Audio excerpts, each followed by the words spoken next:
Oh goodness, this card's got it all. I mean, from the UFC Apex, Lemos versus Andrade. All that you could ask for in a UFC card is on this night, except for like some really good fights. Like, don't get me wrong, there's some fights, but like, we gotta watch Mike the Truth Jackson fight. Yeah, the guy who lost a round to CM Punk. That guy's on this card. Tyson Pedro's coming back, that's pretty cool. The Beverly Hills Ninja's on this one. Clay Guida's making an appearance. The main event could be a good fight, but does it have the name value of some of the other main events? I don't know, because we just watched a card with Bilal Muhammad in the main event.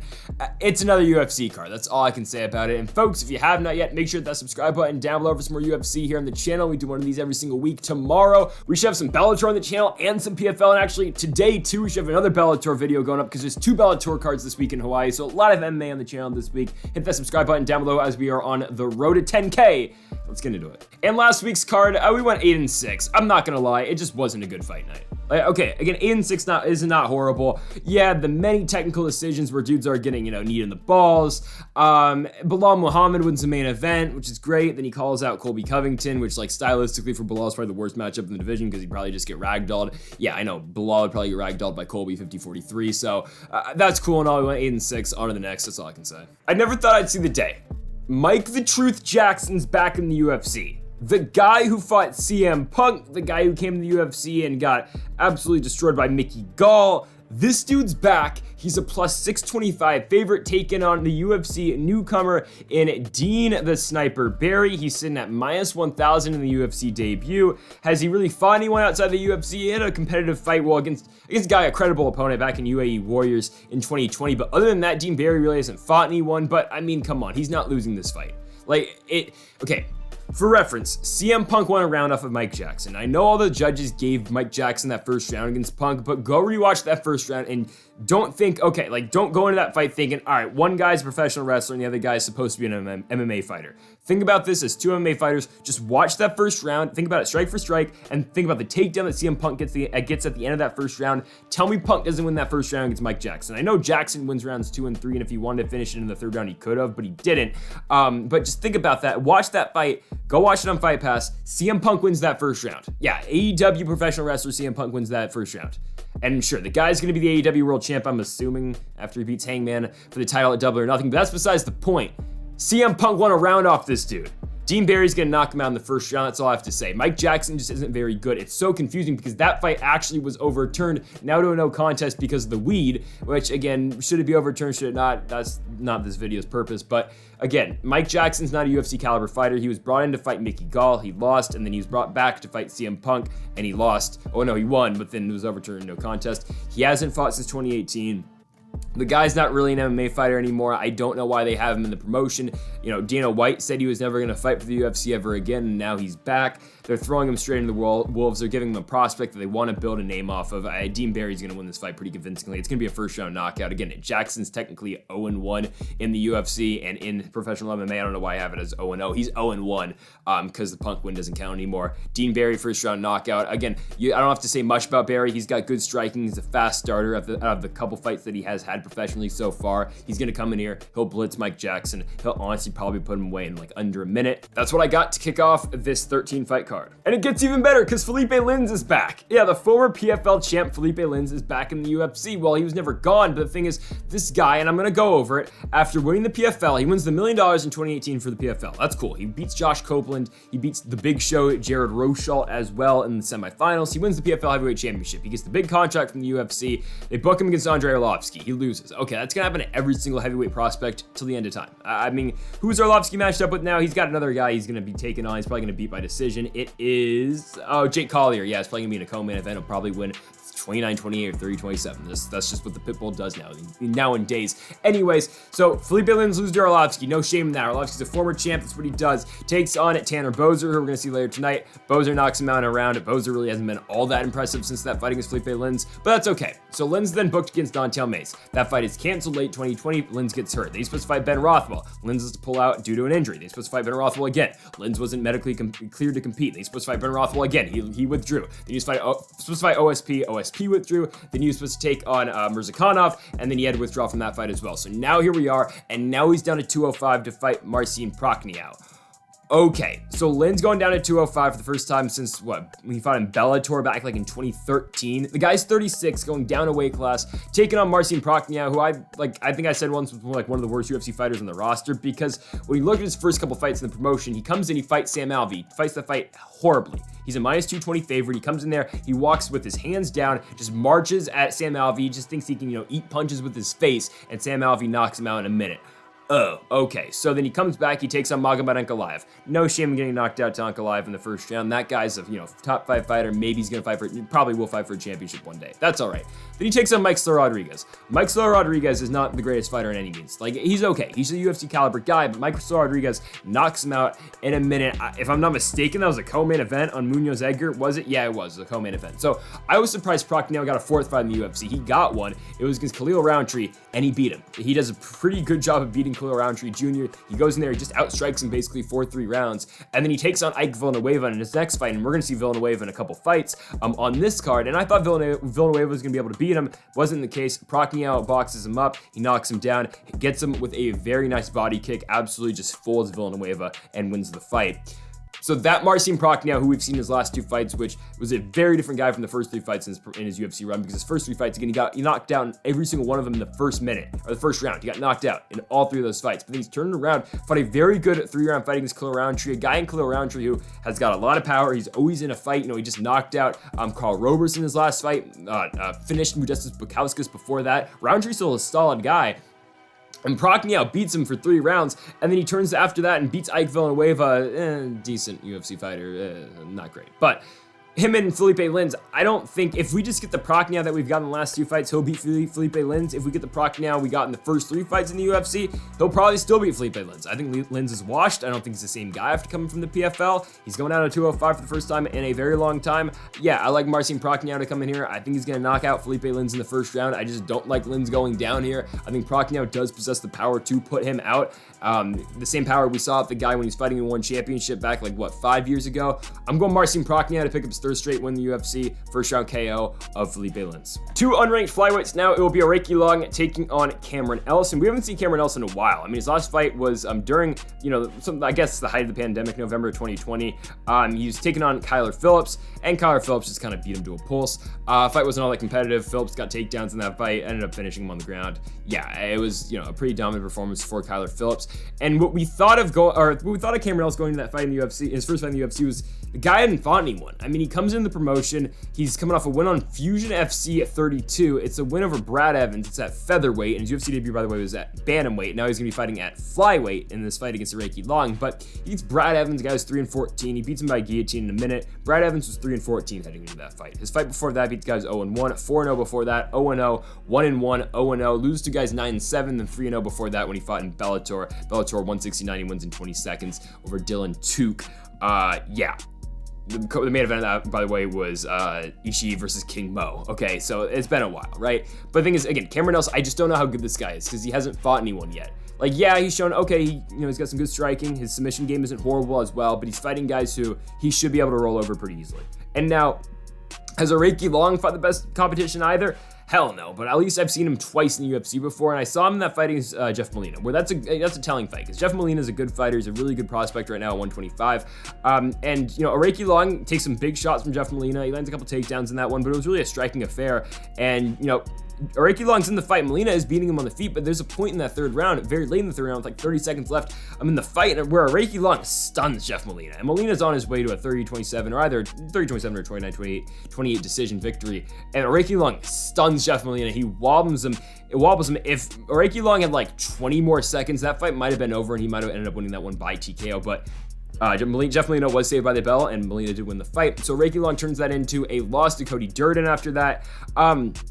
He just got simply out-wrestled. Cody Jourdain, say what you want about the guy. He's a really good wrestler, and say what you want about what happened after this fight. But Cody Jourdain's a really good wrestler. Aoriqileng just couldn't get going in that one. Jourdain was 5 for 10 on his takedown attempts in that one. And then, of course, he won the fight, and then said after the fight, and I quote, "I'm going to send him back to China where he came from." Okay. I mean, DC was like, bro, okay. Yeah, congrats, I guess. I don't know. And they fed him to Muhammad Mokaev in his last fight, and that did not end up well for Cody Jourdain. But yeah, so Aoriqileng, the Mongolian murderer, loses that fight, and now he's got to go fight Cameron Else. This is a toss-up, like 100% this is a toss-up, because you look at Aoriqileng's fights for the UFC, he's fighting in WLF wars, and I have my fair share of things to say about WLF wars. I don't think that promotion is all that good. Yes, they produce some really good talent. You know, you're gonna get guys like Aoriqileng, you're gonna get guys, hell, just like Altang Ali. You're gonna get those guys from WLF wars who are good fighters. Shailan, Norton Becca too. You're gonna get those guys. But you're gonna get some of these guys in WLF2 who are like just complete bums, and they're just, you know, they're 4-3 and 5-2, right? Or like 5-8. You're gonna get those guys. So that's an interesting promotion as well. You just don't know how good those guys are in that promotion either. So again, pure toss-up between Aoriqileng and Cameron Else. I think Aoriqileng is better on the feet though than Else, 100%. I think he is. On the ground, I think it's a toss-up. I think Else probably does have the better ground game. But I think Aoriqileng probably be able to keep this one standing. He'll probably be able to, you know, outstrike Else, keep it standing for a decision victory. So for the first time in a very long time, Tyson Pedro's back in a UFC octagon, and he's taking on Ike Villanueva. And it sucks for Ike, the Hurricane, because they kind of just kept him around just to lose to Tyson Pedro. Because if Ike Villanueva wins, which the UFC is not anticipating and they're not hoping for, then that just throws a huge wrench in their plans, because then they're kind of stuck and they have to, you know, they have to fight Ike Villanueva again in the UFC, because Ike Villanueva is 1-4 in the promotion. Okay, and his only win is against Vinicius Moreira. And Vinicius Moreira, I know we were talking earlier, we were joking about, okay, maybe Prachnio at one point was the worst UFC fighter of all time. No, Vinicius Moreira might have been the worst UFC fighter of all time, because he comes in, he gets knocked out by Anders, Paul Craig submits him in 3 minutes, and then Ike Villanueva knocks him out in the second round. Since then, he's fought 3 times. He's 1-2 outside the UFC, just lost twice in a row in 2021 in Open Fighting Championship. Yeah, the guy's not very good, but Ike Villanueva does have a knockout victory over him. It was in Abu Dhabi. I think that was on the Wednesday card, if I'm not mistaken. Yeah, it was on Chiesa and Magny, that card, and absolutely nobody was watching except for me, of course, because, you know, UFC, but, because, you know, that's my life, but, yeah, Ike Villanueva won that fight on a main card. It was weird, but other than that, he's 1-4 in the UFC. He comes in, he gets beat by Chase Sherman. Sherman, you know, finishes him in the second round. Jordan Wright cuts him in the first round, so it's a doctor stoppage. He beats Moreira, he gets kicked in the body by Prachnio, just shuts off the system, and then he fights Nikolai Negumereanu, where he loses again, he gets knocked down in a minute. Okay, he's gonna get Tyson Pedro. I don't think he's gonna get knocked down in a minute in this fight, but I think he's gonna get submitted in a minute in this fight, because that's what you know. I mean, Tyson Pedro does that very well. And no, Pedro hasn't won a fight since 2018. His last fight was late in 2018, where Shogun Rua beat him. He finished him in the third round. He got arm locked by OSP before that, but his last win does come UFC 221 Romero Rockhold from Australia, where he did submit another very bad UFC fighter in Safirbek Safarov. That guy wasn't very good out there, but he subs him in 4 minutes. Before that, he loses to Lir Latifi. That fight with Latifi was just able to hold him down, and Pedro couldn't get his jiu-jitsu going. And before that, he beat Paul Craig, which probably is his best win, and he beat Khalil Roundtree Jr. before that, submitting him in the first round. As long as Pedro can get a takedown, he's going to win this fight. I think he will be able to land that takedown. Villanueva's takedown defense isn't the greatest. I know he's technically got 100% takedown defense rate so far in the UFC. Okay, he's only been shot on once. It was Nikolai Negumereanu, and Negumereanu was shooting just to set up his strikes, because that fight was only lasted a minute. So Villanueva hasn't been in there long enough to get shot on, and everyone just thinks they can knock him out. Well, Pedro definitely thinks he can go in there and submit him. So I don't think Tyson Pedro's going to have much of a problem. He's really good on the ground. I know we haven't seen him in 4 years, but that doesn't really matter. I think this is just going to be simple, easy night's work for Tyson Pedro in his return to the UFC. Takedown, submission, rear naked choke finish, first round submission, of course, for Tyson Pedro. There's a reason he's minus 450. He wins the fight, sending Ike Villanueva outside of the UFC. Okay, so another return here, Sergey Khandozhko. Probably butchered that. He hasn't fought in a while. He's taking on Dwight Grant. Okay, so for Sergey, his last fight was a very long time ago. It was a loss back in 2019, lose by unanimous decision. And then before that, his first fight in the UFC against a guy who I forgot existed. Rostem Akman from Sweden. Yeah, this guy's 6-4 now. He's 6-0 heading into the Khandozhko fight. Khandozhko beats him. He gets booed because I believe that fight was in Sweden. Yeah, it was in Sweden. He gets booed as on the Gustafsson Smith card. He wins, kind of. Yeah, he wins. He wins the fight. He wins it 2-1. But for Khandozhko, really good stand-up game. He'll throw a lot of spinning attacks, and that's how he did get his way into the UFC. A lot of those flashy knockouts, fighting in ACB and fighting in those promotions, of course, in Russia and all of that. And yeah, again, he's 1-1 in the UFC. He hasn't fought since 2019. He was booked against Nicholas Dalby back in 2021. He had to pull out of that fight, and then he was booked against David Zawada. Then he tested positive for COVID, so he couldn't fight that fight. And now here we are against Dwight Grant.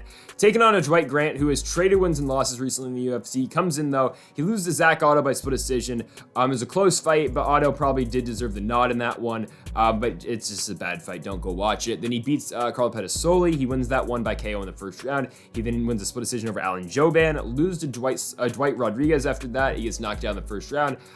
Barely beat Stefan Sekulic. It's a close fight. I picked Grant to win. Probably scored it for him. It's a close fight, though. And then most recently, he lost a split decision to Francisco Trinaldo. Picked Trinaldo to win that one. I scored for Trinaldo as well. 2-1, of course, for the old man in Francisco Trinaldo. But we're Dwight Grant and Dwight Grant and Khandozhko, they'll probably both just be standing this entire fight because Grant isn't usually one of these guys who wants to go back to the well on the ground a lot. I know he did take down Trinaldo once in their fight, but obviously, Trinaldo did have the ground advantage in that one. And Grant, I believe, shot in once on Sekulic as well, but again, that's just not where he was best at in those two fights against those two opponents. I don't think he's better on the ground than Khandozhko. I don't think he is, and I think Sergey probably will oblige in keeping this fight on the feet as well. If you did see his first fight in the UFC, and a second fight, of course, against Rustam, he just got taken down at will as well, and Zabit and Kader in Russia in 2019. So then we're going to see a striking affair. It's always weird, though, considering a guy in Sergey Khandozhko who hasn't fought in over 3 years. We haven't seen him in a while. What game will he bring? Because we have seen Dwight Grant recently. I mean, hell, when Dwight Grant made his UFC debut, or when Dwight Grant terrible stat. But Dwight Grant, since Sergey has last fought in the UFC, he's fought like, 4 times? So it's just been a while since we've seen Sergey in here. But on the feet, I do like Sergey to outstrike Dwight Grant. I just think he's got better. I just think he's got the better repertoire. I think he's better with the kicks against Dwight Grant. I just think there's a lot more he can offer. If he can keep his range, he can find his footing. Like if you look at Sergey's first fight in the UFC, he does struggle early in the first round. Finding his distance and outstriking his opponent. I think there's a chance that Grant will win this first round. But if you go in later in the second and the third, I think Sergey again will find his distance. I think he will be able to stay on the outside and outstrike Dwight Grant. That's why I like Sergey Khandozhko to come back in the UFC and pick up a decision victory over Dwight Grant. Okay, so if there's anything I can guarantee you on this entire card, it is that this fight will not go the distance. Marc-Andre Barriault and Jourdain Wright will not go the distance. I'll tell you why. Jourdain Wright's chin's terrible. Okay, he doesn't have a chin basically, and he's only fought like 14 fights. The guy comes into the UFC. He loses to Anthony Fluffy Hernandez on the Contender, but then he gets overturned. Technically, it's a no contest, whatever. But he gets knocked out by Anthony Fluffy Hernandez. Then he wins a couple fights. Actually, just wins one fight. He wins an LFA. They turn him into a quick fight with Ike Villanueva. He wins. Okay, doctor stoppage in a minute. Then he fights Joaquin Buckley. He gets knocked out. Then he knocks out Jamie Pickett. And then he gets brutally knocked out in 90 seconds against Bruno Silva. The problem with Jourdain Wright is that he keeps his chin straight up in the air. And he is so easy to hit. If he hits you, he hits hard. Don't get me wrong. You go watch the Pickett fight. Yeah, he can hit hard. But man, he keeps his chin up straight in the air, and his chin's not very good because, yeah, he gets cracked a lot. My thing, though, with Jourdain Wright, normally, if this is Marc-Andre Barriault versus Jourdain Wright, both guys on normal camps and all that, and taking this fight off normal rest, I'd take Marc-Andre Barriault probably 8 times out of 10.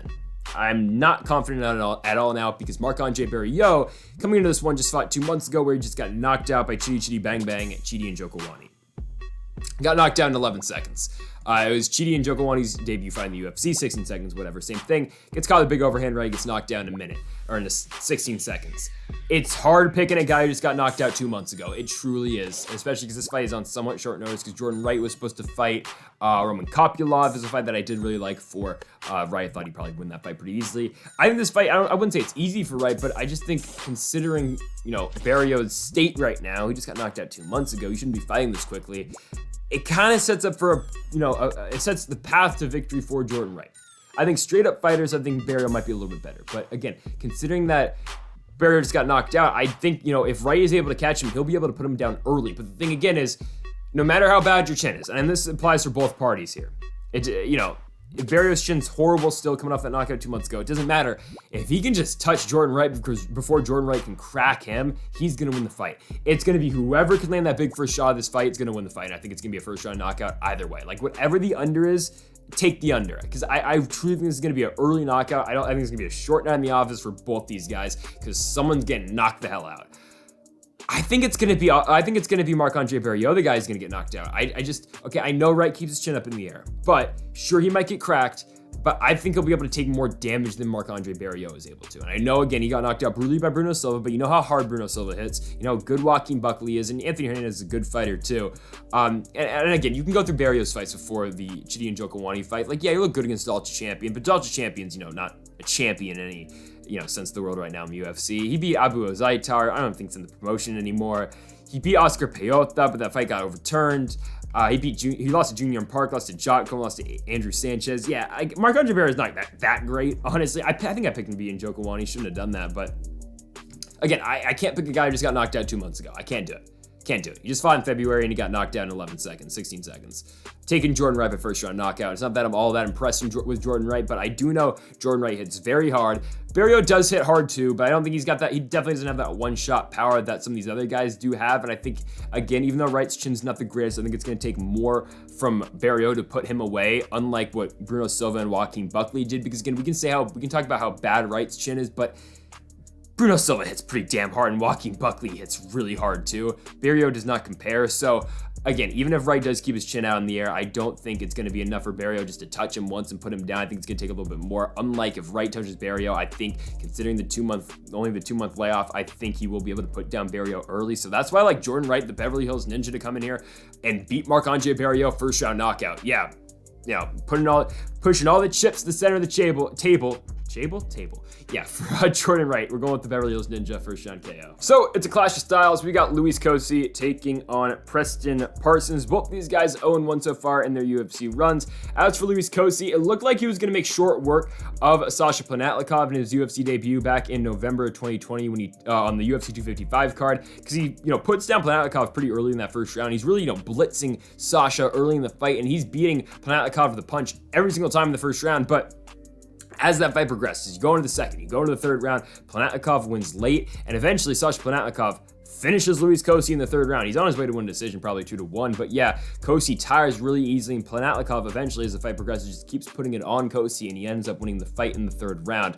But when you look at the Cosce that we got in the Contender Series, again, it was that first round knockout over Victor Rania, and that's what we thought we were going to get in the Planatlikov fight before, of course, Cosce tired and before Sasha pulled that fight out. But again, it's just tough because, again, Cosce, striker. He's going to be taking on a guy in Preston Parsons who wants to drag this fight to the ground. He wants to get to the mat and he wants to grapple with you. You saw it in Parsons' first fight in the UFC. Very short notice fight against Daniel D-Rod Rodriguez. All right, Rodriguez is very good. Like, that guy, just given the opportunities, Daniel Rodriguez could be a top 15 fighter at 185. The guy's on a roll right now. He's on a 3-fight winning streak. The guy's very good. Just beat Kevin Lee, who's Eagle FC, future 165-pound champion. But Parsons loses. He gets knocked down the first round. It's going to happen to you when you take on a guy of the level of Daniel Rodriguez. He just couldn't get going. He couldn't get the fight on the ground. If you can't get the fight on the ground, he's over 4 in his takedowns. It's going to be a problem because that's how good D-Rod is in the feet. But still, if he can take down Luis Cosce is in some trouble. I truly believe that. But if Cosce's able to keep the fight standing, he's probably going to knock out Parsons. It's one of the two. Like, honestly, it's just, pick your poison with this fight. Do you think Parsons can get this fight on the ground, or do you think Cosce can keep it on the feet? I'm going to elect to go plus money Preston Parsons here. I really think it's a toss-up, and with plus money, I'm going to take Parsons. It's going to give me an opportunity to jump on an underdog here, and I think that's what we're going to do. I think Parsons is going to be able to take him down. I saw Sasha Planatlikov. He only took him down once. Sure, he only took down Cosce. I think it was a body lock he dragged him down on it. But I am going to take Parsons because I think Parsons has got the better cardio. I think he's got the better stamina. So if Cosce isn't able to put him away early, I think Parsons is going to be able to outlast him and drag him into deep waters later in the fight. So that's why I'm going to take Preston Parsons. I think Cosce's probably going to win this first round, but in the second and the third, I think similar to the Sasha fight, I think Parsons is going to win those two. Maybe he'll get a submission, maybe he won't, but I'm going to go safe pick here. I'm going to say Preston Parsons. I think Parsons will be able to land takedowns in the second and third rounds, allowing him to win those two and winning the fight. So yeah, I'm going to be going with Preston Parsons to win a unanimous decision victory over Luis Cosce. My guy's back. Charles Jourdain is back, and he's taking on Orlando Vannata. Should be a tremendous fight. Because with Vannata, I mean, this guy's fun on the feet. He'll always bring it.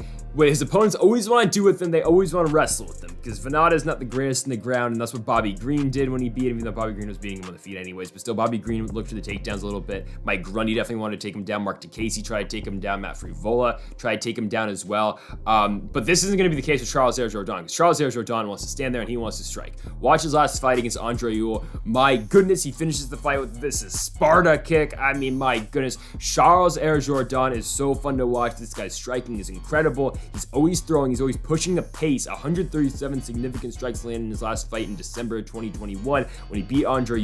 The guy is always pushing forward. I know he loses sometimes, which is all right. He lost to Juicy J, but Julian Rosa is very good. He got taken down in that fight and got submitted. It's not going to be the case in this one. He beat Marcelo Rojo in a very fun fight. He has the draw against Joshua Kulibao, which was a closer fight than you would probably want. And, Kulibao, what happened to Josh Kulibao? Has he fought? Honestly, does Kulibao still fight in the UFC? I'm sure he does. Oh, he beat Shyline Nordin-Becca. I forgot how the fight happened. I think I picked Nordin-Becca to win that one, actually. Yeah, I did. But anyways, yeah, he had the fight against Andre Fili. It was a close fight. Definitely should have beat Fili. That decision was ridiculous. But what did Fili do that stunted all the success Jourdain was having in that fight? He was taking him down. Vannata's not going to take down Charles Jourdain. At least I don't think so. He beat Doo Ho Choi in that tremendous fight, future UFC Hall of Famer Doo Ho Choi now with Jeremy Stevens, or not Jeremy Stevens, Cub Swanson, on the Edgar and Korean Zombie card, and they also Desmond Green in his UFC debut. But Charles Jourdain is just so fun to watch. Again, this guy's always pushing a pace. He's always moving forward. He's always striking. He's always going. There are no bad fights when you get Charles Jourdain in there. He's supposed to fight Ilia Topuria. Believe it or not, I think Charles Jourdain, considering the Topuria we got in the Jai Herbert fight, I know we're high on Topuria still, and I definitely am, but man, maybe Jourdain gets him out there in that first round when Jai Herbert almost put away Topuria in the first. Maybe Jourdain finishes the deal. I don't know, but with Jourdain landing Vannata, this should be great, because look at Vannata's last fight. It's the fight against Mike Grundy. Again, Vannata was able to outstrike Grundy when the fight was standing, but Grundy kept trying to go back to the takedowns. Again, we said this earlier about Vannata. When he's fighting a stand-up fight, and the fight I want to go back to is when he fought Yancy Medeiros. His last fight that was really that with Vannata that had zero wrestling, straight kickboxing affair, right? I know Vannata shot for a couple takedowns in that fight, but really it was just striking with him and Yancy Medeiros. And he outstrikes Medeiros like 100-60. It's a good win for Vannata. It's just a solid one on the feet. That's the type of fight we're gonna get with him and Jourdain. But the thing is, Jourdain is always gonna be moving forward. He's always gonna be pushing the pace. I think it's tough stylistically for Vannata to keep up with Jourdain, because Jourdain's got that nice mix of power and volume. He's always keeping the fight going. And yeah, I just like Charles Jourdain. Again, I'm a huge fan of Jourdain. I think I picked him in every single fight he's had so far in the UFC because he's so fun to watch. I've been a fan ever since the Doo Ho Choi fight. And yeah, I like Charles Jourdain to go in here. I think he's gonna beat Lando Vannata. I think he'll... it's tough to pick. I'm gonna say by knockout, I'll go Charles Jourdain. His last win against Yul was his first decision victory. I'm gonna say knockout for Charles Jourdain in the second round, even though it is tough to finish a guy like Vannata. He's never been KO'd in his career, but if anyone's gonna do it, it's gonna be Charles Jourdain. I think he's gonna win as a result of both the damage and the exhaustion that Vannata will feel after taking on a guy like Jourdain. Second round TKO finish for Charles Jourdain, improving to 4-3-1 in the UFC. And another one of my guys is back. It's Manel Kape. So excited. I mean, the star boy Manel Kape's back. He's 2-2 in the UFC. Should honestly be 3-1, but something changed after the Mateus Nicolau fight. The man was like, all right, I'm done playing around. I'm done, striking at distance. I'm going to start going for it. You saw the Ode Osborne fight. He sets up the flying knee perfectly, and yes, does he miss weight at UFC 265? Sure he does. That's besides the point, though. It's a tremendous knockout over the Picasso of MMA in Ode Osborne. He knocked him out in the first round, and he turns that into a victory over Jalgas Zhumagulov late in 2021 and fought in Aldo. He knocks him out in the first round as well. A flurry of punches, for Manel Kape, finishing Jalgas Zhumagulov, the former Ryzen champ, again, now 2-2 in the UFC. And that's the guy that we thought we were going to get coming out of Ryzen, because he comes in, he fights Alexandre Pantoja. Manel Kape probably fights one of the worst fights you could have fought. And he was still somewhat competitive, but he was too hesitant in that fight. He just couldn't get going against Pantoja. I mean, he just wasn't the guy that we saw who beat, Mizugaki and who beat Kaya in Ryzen just a couple fights previous. But now he's 2-2. He's coming off of 2 first-round knockouts, and now he's taking on Mudaerji. And Kape's now 11 in the weight class? He's 14, Now he's taking on number 12 in Mudaerji, a guy who's pretty young still. He's 26 years old. He's 3-1 in the UFC. Comes in, loses to Louis Smoka in his first fight. Okay, not great. Smoka subs him with an armbar in the second round, but then he beats Andrei Sokolov after that. Beats Sokolov to a pulp. Beats him by unanimous decision. Then knocks out Malcolm X Gordon in 45 seconds on Smith & Clark in 2020 in November that year, and then couple months later, he beats Adeshev by unanimous decision, outstriking him. The fight wasn't all that fun to watch, but he wins the fight by decision. So now he's taking on Manel Kape, and again, it has been over a year since we have seen Mudaerji, but Mudaerji's a good striker. He's a good striker. His ground game isn't horrible as well, but Mudaerji usually will like to keep fights standing. Same with Manel Kape. You're going to get a striking affair, but I'm going to keep it a buck with you. Unless Mudaerji can like really avoid the power shots of Manel Kape, and if he can, like, okay, Mudaerji's going to win this fight. He's going to have to avoid the power of Manel Kape. He's going to have to get out the first round, that's first of all. But then he's going to have to get out that first round, then he's going to have to be able to out-volume Manel Kape for 3 rounds and kind of just put on a game plan like Pantoja did and just kind of have to hope Manel Kape doesn't get going. But if Manel Kape does get going, and if Manel Kape is on this, role that he's better on his last 2 fights, I don't think there's many flyweights that can beat this guy right now. I think Manel Kape's a top 5 flyweight in the world. I think if you run him back in Pantoja, I think there's a chance that this Manel Kape, the guy who just won his last 2 fights with all that confidence and, really throwing into his punches and, really just going for the knockouts, I think that guy probably beats Pantoja a second time around. I really think Manel Kape's that good. I don't think, again, if Mudaerji tries to stay on the outside, just try to avoid everything in that first round, and eventually, second and third, try to out-pressure Kape, maybe could he win it? Sure, but I just don't think it's going to happen. I think Manel Kape's just all around the better striker. I think there's more that he can offer on the feet. The guy has power that a lot of guys don't have at 125. I think the big overhand right's going to be huge. I think Manel Kape, does throw a lot of flashy stuff like you saw in the Osborne fight, landing that huge flying knee. Again, the guy has power that a lot of 125-pounders don't have. Manel Kape, another first-round knockout. Give him 3 fights in the UFC, 3 wins in the UFC, all 3 of them by first-round knockout. Something changed after the Nicolau fight. The guy was saying, no, I'm not going to stop. I'm not going to keep waiting around. I'm in the UFC now. I'm going to show you the same guy who won the Rising Championship. Manel Kape, first-round knockout. Something very cool against Mudaerji. Yeah, I really like him by first round knockout. Again, Mudaerji's not going to be that guy that's going to try to take him to the ground. There's no point in doing so because, again, Kape isn't horrible on the ground either. Like, he's got a solid ground game as well. You just don't see it because his striking is so good. Manel Kape, first round knockout. Moving on to the next, climbing those ranks in the flyweight division. Here we go in the flyweight division. We've got Maycee Barber taking on Montana De La Rosa. I think this fight's pretty simple because I honestly think it's, can Montana De La Rosa land a takedown? Because if she can, I think she'll win. If she can't, she'll lose. There. Because Maycee Barber's a good striker. And say what you want about her last 3 fights, because did she beat Miranda Maverick? No, she did not. Maverick won that fight. It was a striking affair, and I thought Maverick outstruck her. I think everyone in the world thought Maverick outstruck her, but somehow Maycee Barber wins a 2-1 split decision. Okay, before that, she loses to Alexa Grasso. Grasso just beats her kind of everywhere, and Alexa Grasso, good fighter, really good fighter. Just submitted JoJo Wood in her last fight against Joanne Wood. Washed, yeah, but still, Alexa Grasso's climbing those ranks. She's probably a fight away from the championship. Book her and Andrea Lee, the winner gets a title shot. That's the simplest way I can put it. Title eliminator at 125. But yeah, Alexa Grasso beats Maycee Barber. It's on a pay-per-view main card, UFC 258. It's actually pay-per-view co-main event, believe it or not. And Grasso just kind of beats her. She beats her on the ground, even though Barber's the one landing the takedowns, but Ross was able to reverse positioning. I believe it was in that second round where Barber got the takedown. And Grasso is the better striker. It's just all around a good performance for Alexa Grasso. Barber coming off of that torn ACL injury where she fought, she suffered that injury against Roxanne Modafferi. Fight that she was supposed to win. Modafferi doing her damn thing, ended up winning the fight by unanimous decision after Barber blew her knee out in the second round. But she's kind of on her way losing that fight because Roxanne Modafferi was doing her herky-jerky striking and then, of course, getting the takedowns and, the classic Happy Warrior fight. And then, before that, Barber was going on her run where she thought she was going to be the youngest champion in UFC history, where she knocked out Hannah Cyphers, knocked out JJ Aldridge, and knocked out Jillian Robertson back to back.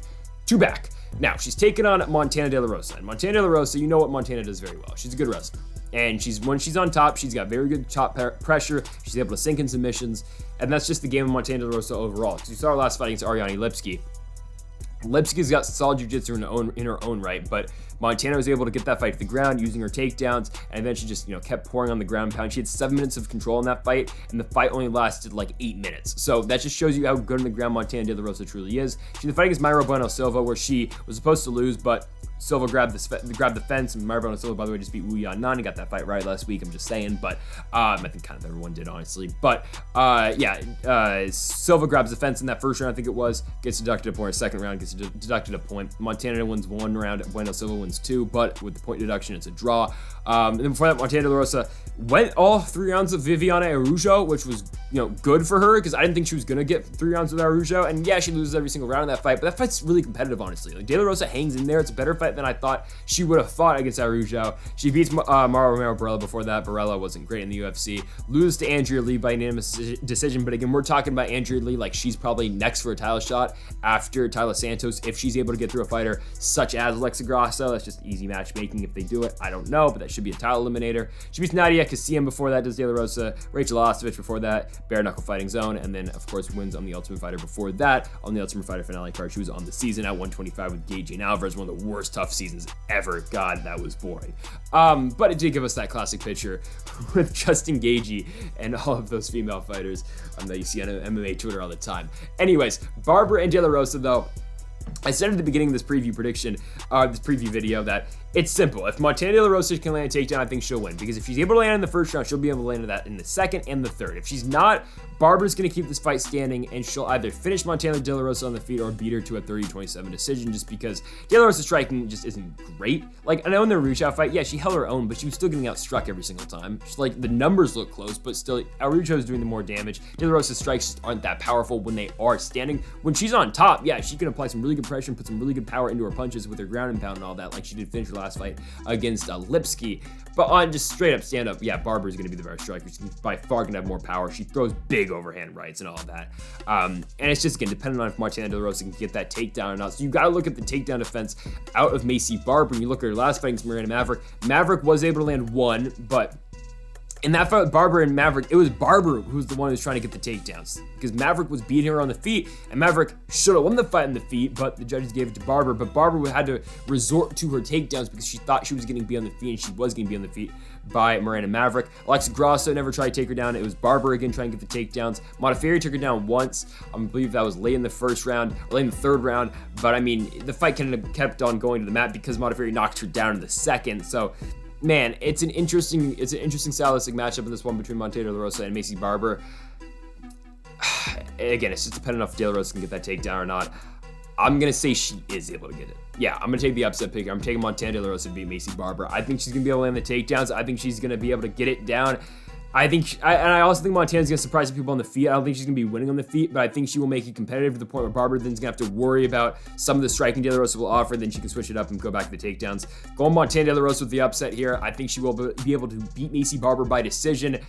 Say what you want. Again, maybe this should be Barber's fourth loss in a row in the UFC, but we're riding that Montana De La Rosa hype train. I've been the conductor of the train for a while. Gonna go for it again at Montana De La Rosa by unanimous decision over Maycee Barber. And now in the featured fight of the night, it is between the heavyweights, Tanner Boser taking on Alexander Romanov. Yeah, Romanov should win. The guy's a minus 510 favorite for a reason. He's 4-0 in the UFC, he's 15-0 overall. The guy's really good. And I know the Espino fight, okay, he was kind of losing and kind of lucked out with that decision. Sure, that's fine, whatever. Espino was doing pretty well, but when we look back at that fight, watching it live, I thought Espino was going to get the decision.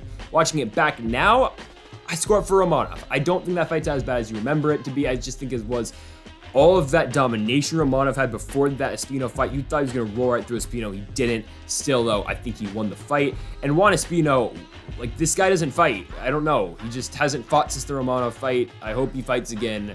He's not getting any younger. He's like 40 years old. Anyways, for Romanov, though, he's 4-0 in the UFC.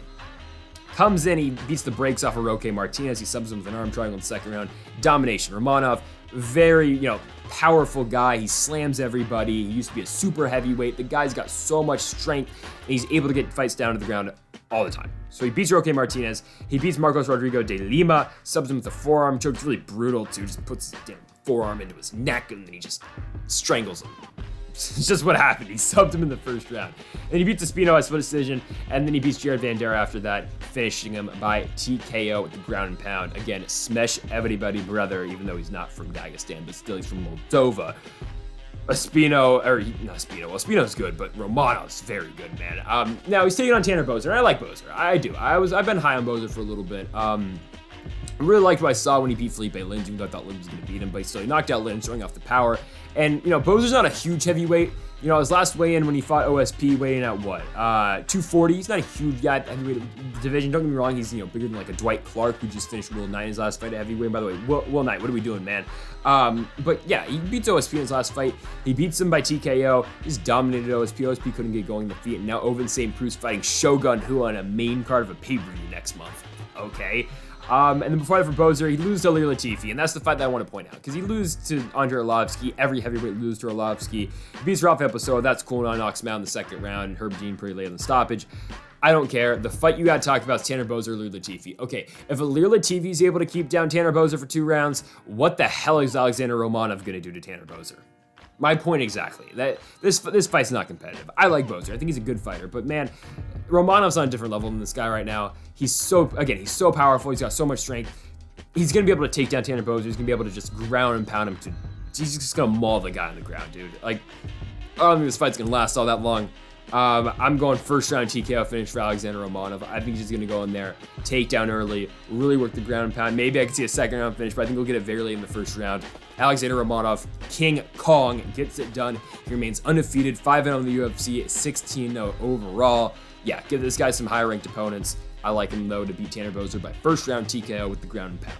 And making his 32nd walk, actually 33rd walk in the UFC octagon, it's the Carpenter. It's Clay Guida. It's taking on Claudio Puelles, the Peruvian, of course. And for Puelles, 4-1 in the UFC, his only loss being the Ultimate Fighter finale when he did lose to Martin Bravo. But that was only back in 2016. Since then, he's beat Felipe Silva by knee bar. He beat Marcus Mariano, who was just terrible in the UFC, but it was Anderson Silva's guy, so he was in the promotion. Then he beat Jourdain Levitt by unanimous decision. He just beat Trey Ogden, and then he beat Chris Gritsmacher by knee bar late into 2021 as well. So Claudio Puelles has been on a roll recently. The guy's very good. He's got very good jiu-jitsu. He's really good on the ground. I mean, when you're able to out-control a guy like Jourdain Levitt on the ground, you know you're good. And I know Levitt's post-fight antics aren't, I mean, sure, okay. You do you, Jourdain Levitt, but, he's a good fighter. And Claudio Puelles just dominated Levitt on the ground. He had, 10 minutes of control time in that fight. Levitt only had 2. In that fight, when we said going into that one, we're going to find out who the better grappler is, and that better grappler was Claudio Puelles. And the Chris Gritsmacher fight, again, got him to the ground in the third round. Ended up summing him with the knee bar, and Puelles was up to that point. You could probably give that second round to Gritsmacher because Puelles wasn't able to take him down. He's over 5 in the second round with his takedowns, but in the first round, he was able to control him for like 4 minutes and 30 seconds. And then in the third, again, he took him down and ended up getting him with the knee bar. But when Puelles is on the ground, he's dangerous. I mean, he's able to fish for submissions easily. You saw him the knee bar finish over Felipe Silva on that Maya Usman card. I think that was in Chile, if I'm not mistaken, or was it Argentina? It was in Santiago, Chile. Okay, yeah. But the guy's dangerous on the ground. He really is. And Clay Guida, at his age, is still dangerous too. I know he's 40 years old, but you look at his last fight against Leonardo Santos. I mean, he's in trouble early. Santos is beating him. He knocks down Clay Guida, but Guida comes back in the second round and he submits him with a rear naked choke. Like, who would have thought? Like, yeah, Clay Guida's submitting Leonardo Santos in 2021. And now he's back and he's taking on Claudio Puelles. Because honestly, like, when Guida before Guida fought Michael Johnson, I thought he was going to lose the menace in Michael Johnson. He beats him. He signs a new UFC contract for 4 more fights. He has a split decision loss to Mark Madsen. And then he beats Santos. Like, the guy has still got it. He truly does. I know he had that, that one-sided beatdown against Bobby Green, but Bobby Green's a borderline top 15 guy at the lightweight division too. He loses to Jim Miller where he just gets rocked and then subbed when he shoots him for a takedown with a guillotine. But again, that's going to happen to you. Jim Miller's still winning fights in the UFC as well. He's won by knockout now, which is crazy. Guida before that beats BJ Penn. Guida's has so many fights in the UFC you can go over him. But before the BJ Penn fight, by the way, lost to Charles Oliveira, the current champion, by rear naked choke, or by guillotine choke, in 2 minutes. But in this fight with Guida and Puelles, I mean, Guida's just got to outlast Claudio Puelles in this one. He's got to use his cardio to his advantage. He's got to keep the fight on the feet. Definitely, if he is able to do that, I think he should be able to have the advantage over Puelles. But I just think it's tough because Puelles' jiu-jitsu is so good. I don't know. Guida's got to keep this one standing. It's that simple. Because Puelles has got really good jiu-jitsu. His takedown's the greatest. I mean, you saw him in the Levitt fight, but that I don't know if you can really judge Puelles' takedowns in the Levitt fight because Jourdain Levitt doesn't usually, he's not a big takedown defense guy because his jiu-jitsu is so good and he wants to be on the ground. He takes down Felipe Silva, but Felipe Silva's not the greatest, and he beat Chris Gritsmacher. But I don't know. He was over 5 in his takedowns in the second round against Gritsmacher, which does stand out, but he was eventually able to drag it to the mat in the first and the third, and that's how he ended up winning the fight. I think it's a toss-up fight. I really think it is because Guida, I still think is very good, especially for his age. I think Puelles is up and coming. He's only 26 years old too. The odds right now, at least these are the odds on Thursday. Got him when I made the graphics. It was on Thursday, so it was a little bit ago. But still, Guida's a -140 back then. Puelles a +150. I'll try to get you updated odds right now as well, but I don't think they've shifted all that much. So. Man, I mean, I think it's a competitive fight. Again, Guida's got the offensive wrestling, kind of, but it's really just the scrambles in the feet from Guida. And I know he did show in the Leonardo Santos fight. Yeah, he is still able to get submissions as well when he, jumped the back and got the rear naked choke. Updated odds, by the way, for this fight. Now, I don't know, the odds are weird in this one in best fight odds. You got varying odds, but yeah, you got -140 Guida, +115 for Puelles coming back on the other side. So Guida still is the slight favorite. Man, Okay, I'm gonna take the Carpenter again. I'm gonna do it. I'm taking Clay Guida again to win this fight. I think he's gonna be able to outlast Puelles. If Puelles isn't able to get this one on the ground, and if he does have trouble landing the takedowns, again, like he did in the second round of the Gritzmacher fight, Guida should be able to keep this one standing. And I think Clay Guida is probably gonna just outbox Claudio Puelles, because Puelles' boxing is not that good. So that's how the Carpenter wins this one. He keeps this one on the feet, avoids the ground game of the Peruvian and Puelles, and he'll just, in and out, classic Clay Guida style. He'll outlast him. He'll just outcondition him. I'll go 29-28 Clay Guida through the feet. He wins the fight, picks up win number 18 in the UFC. The Carpenter's still doing it at 40 years of age. Now it's time for the main event of the evening. We have got Amanda Lemos taking on Jessica Andrade. Andrade going back down to 115, of course, the division that she once was the champion. Maybe coming back down here permanently. I'm not exactly sure on that, but again, I think it would be tough for her to get the title shot again at 125. It would be a lot easier for her to get it at 115, considering she is 1-1 with the champion right now in Rosa Namajunas, and she's never fought Carla Esparza. So if Esparza does end up winning the championship in a couple weeks, that fight could open up for her. Just considering at 125, I don't think she's going to get the Shevchenko rematch anytime soon, just because there's other fighters for Valentina to fight. Tyler Santos, Andrea Lee. Technically another fight with Kim Kuchagan I think should be coming up pretty soon as well, and also we said it earlier, and Alexa Grasso. So this fights for Shevchenko, and given other fights for Rosa Namajunas or Carla Esparza too, yeah, but I think Andrade could definitely reassert herself in the top of this weight class a lot quicker because she is the former champion up here, and she has owned a win over the current champ in Thug Rose. Now she's going to be taking on Amanda Lemos, and something I found really interesting in this one is, yeah, Jessica Andrade is younger than Amanda Lemos. I think we forget about that a lot. Lemos is 34. She's not, MMA career, like MMA wise, she's young because she's only been in the UFC since 2017. She's only had 13 fights, but she's 4 years older than Jessica Andrade, and Jessica Andrade feels like she's been around for a while. I mean, Andrade's been fighting the UFC since 2013, so it's just saying something. She made her debut in the promotion when she was like 21, 22 years old. Andrade has been around for a while, and she's still showing that she's got it, because you look at her last fight against Cynthia Calvillo, she just completely dusts Calvillo. That fight's not competitive. And yeah, Calvillo since then, got beat to a pulp by Andrea Lee, and now is she taking on Brianna Van Buren or not? Because she was also booked in another fight. I'm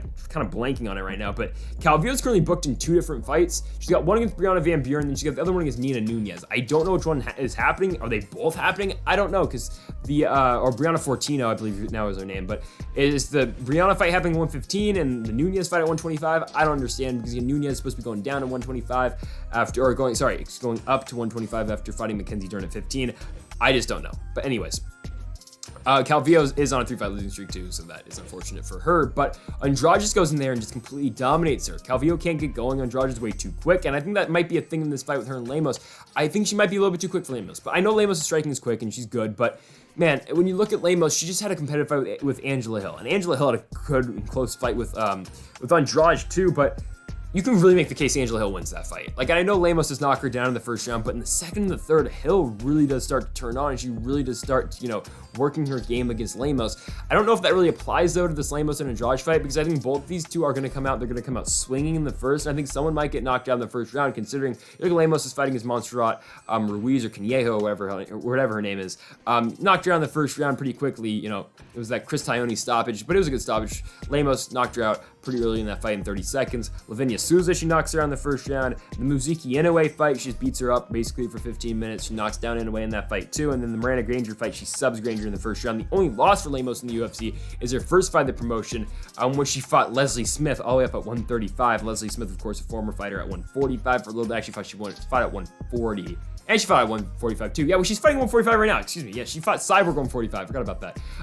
She fought for the World Championship in her last fight. So yeah, Lemos has fought at 35, she's fought at 50, she's fighting 15 now, and both these two, both bantamweights, and both of them a lot of power. Like, yeah, Lemos has got a lot of power for 115, but Jessica Andrade's got the most power of any fighter at 115. I just think, honestly, I just think it's a little bit too much for Amanda Lemos right now. I think it is. I just think Andrade is better on the feet. I think Andrade's got more power, and if Andrade does want to take this one on the ground, I think she's better on the ground as well. I mean, again, Andrade with that big slam win over Namajunas. She went to the takedowns a little bit, and she beat Kuchagan before she absolutely destroyed her with that huge body shot that made Kuchagan run across the octagon, and that she was in so much pain. So I just think Andrade is all around better. I think she's better, the wrestling, and I think she's better on the feet. I think that's where this fight does matter. I think Lemos is going to get tagged early. I think you're going to find out pretty early in this fight that there's levels to this game, and I think I just think Andrade is levels above Amanda Lemos just right now. And yeah, I'm going Jessica Andrade to beat Amanda Lemos. Going back down to 115, I'm not too concerned about the cut for her because she's done it before. She was the former champion down there. She's got so much power for being a strawweight. I'm not concerned about the cut at all. Andrade minus 180, I think you hammer this all day. I think she's going to beat Amanda Lemos, and I like her in the first round. Not often you pick a women's fight with the first round knockout, but Jessica Andrade is one of those exceptions. You saw that in the Calvillo fight. You saw that in the Kuchagian fight. I think she's going to finish Amanda Lemos by knockout in the first round. I don't know if it's all that competitive just because I think that's how much better Jessica Andrade is than Amanda Lemos. I know Lemos has got 2 good wins, but again, man, she beats a fighter in Montserrat Ruiz who just beat Cheyenne Bays in the UFC, and she beat and then Lemos beat Angela Hill, and barely beat Angela Hill, and you can really make the case Hill won that fight too. So I'm just not all that impressed with Lemos. Again, I know she's got power, but man, against any other fighter, she had the power advantage. In this one, she does not, just because that's how much power Jessica Andrade just hold in her hands. And yeah, that's why I like Jessica Andrade again to beat Amanda Lemos by first round knockout to close this 13-fight card here with UFC Fight Night from the Las Vegas Apex, of course, unfortunately, but Lemos and Andrade.